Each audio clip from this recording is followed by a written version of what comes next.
Күн туралы фактілердің алдыңғы бөлімінде біз күннің өте ыстық жұлдыз екенін, және ол да жер сияқты галактиканың ортасын айналатынын атап өттік. Бүгін екінші бөлім. Бұл видео алдыңғысынан да қызық болар деген сенімдемін.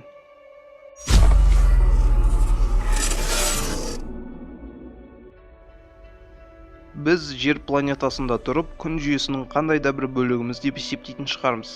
Бірақ бұл қисынсыз. Күнге қарағанда жер планетасы кішкене ғана түйіршік сияқты. Және күн жүйесі ол күн. Мұны қалай түсінеміз? Күн жүйесінің 99,8%-ын алып жатыр. Ал қалған 0,2%-ның көбісін Юпитер, Сатурн, Уран, Нептун сынды газды гиганттардың үлесінде. Осыларға қарасақ, жердің мөлшері ауадағы шаңның тозаң сияқты. Күннің алыптығы сонша, күн жұлдызының ішіне 1,3 миллион жер планетасы сыйып кетер еді. Және жер планетасын жазық қылып алсақ, күннің бетін жабу үшін 11,900 жер планетасы керек болар еді. Күн жұлдызының беті де түрлі қабаттардан тұрады.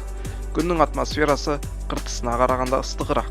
Күннің қыртысы 6000 градус Кельвин болса, оның атмосферасының корона деп аталатын беті 1,000,000 градус Кельвинге дейін жетеді.